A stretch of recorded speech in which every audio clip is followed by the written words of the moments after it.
Guys, welcome back to the channel. Let's talk Leeds. Hope you're all doing well. Sorry I haven't been uploading much lately. It's been a very busy period of my life. Got a little one expected in December. So yeah, just been frantic. But yeah, I'm here today. So if you wouldn't mind like, commenting and subscribing. I've noticed my subscribers have dropped down because I haven't been active, and I understand it. But if you're watching this, please subscribe again. It does really help the channel out.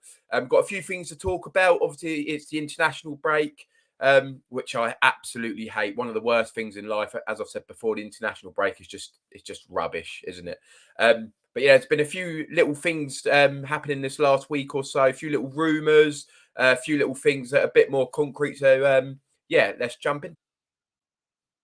In a minute, we're going to get on to why Leicester and Ipswich face some difficult times ahead, and also talk about Pascal Struijk. But before we do that, we're just going to talk about the youngsters of Leeds United, the Leeds United Academy. Obviously, I haven't given my opinion on the Finley Gorman move to Man City, which looks like, if it hasn't already happened, it will do any time now.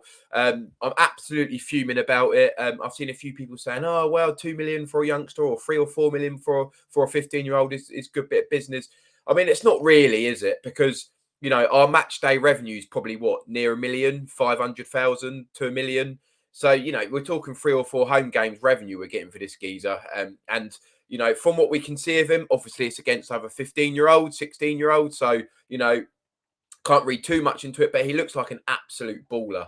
And me personally, I'd rather just have him. But I'm sure Leeds United would rather have him as well. But this is the way that the modern day's going.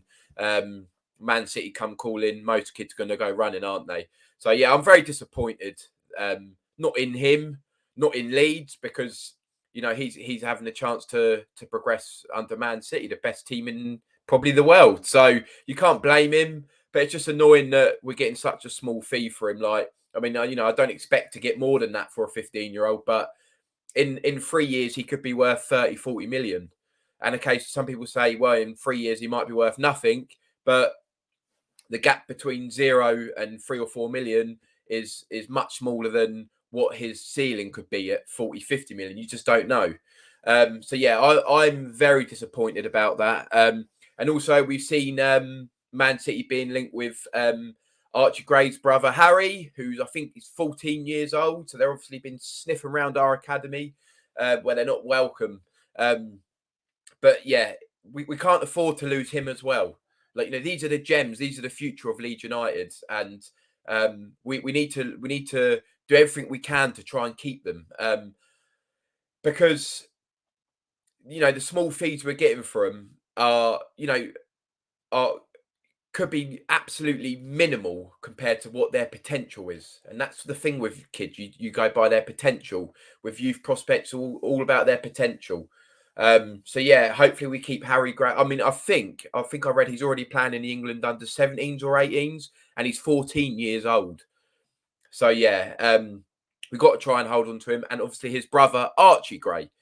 And that's the example I'm saying. Obviously, all the rumours lately have been that Liverpool are sniffing around him, Everton, Palace, and Leeds value him at 40 million. Okay, right. Archie Gray's 17. Finley Gorman's 15. Harry Gray's 14, right? So there's the gap that I'm telling you about. These little 3, 4 million fees that we're going to be getting for Finley Gorman and maybe Harry Gray is absolutely nothing, when in 2 years' time they could be like Archie Gray, getting regular first team football and absolutely smashing it, and be worth 40 million. But again, we need to keep hold of Archie Gray as well. I don't want to take no 40 million from him. I want to keep him. Yeah, if we get promoted, he could have a long and brilliant future at Leeds United. But ultimately, it comes down to the player at the end of the day, doesn't it? If as we've seen in the summer just gone, if someone really wants to go, then they will go. Anyway, we're going to talk about why Ipswich and Leicester have got some troubled times ahead. Bit of good news, which will hopefully massively affect Leicester and Ipswich in January and February.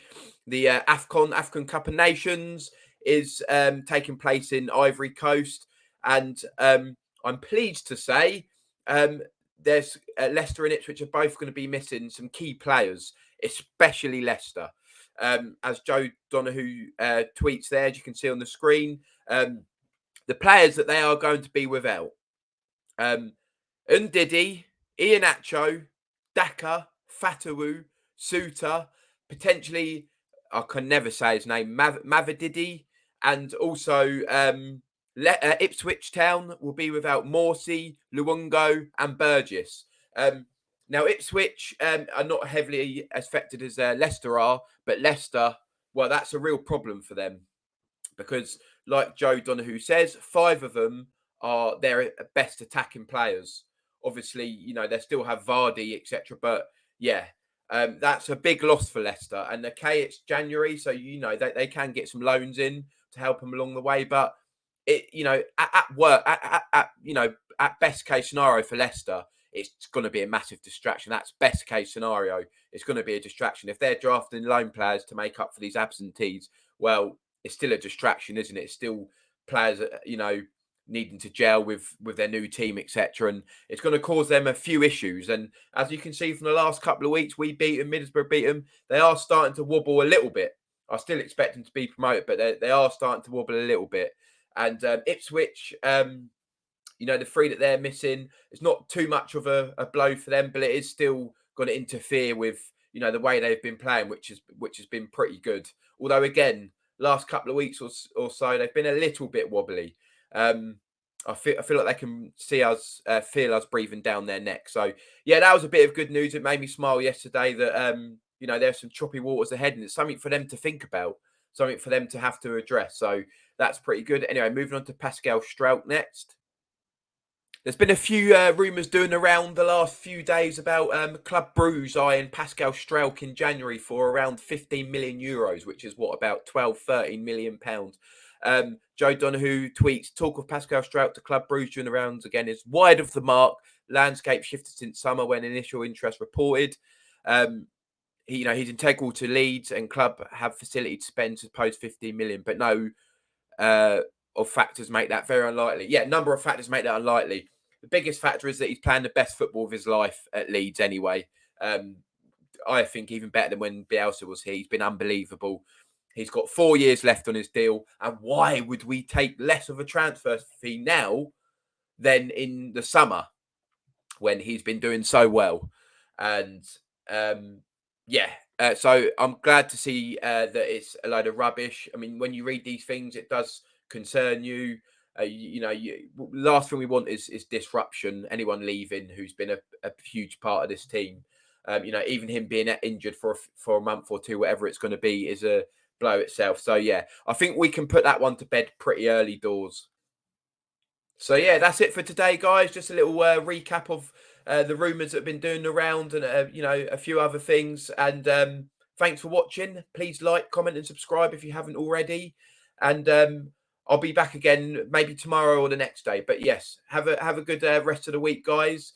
Hope you can get through this international break. All right, it's absolutely turgid. I hate it so much. But yes, guys, I shall see you soon.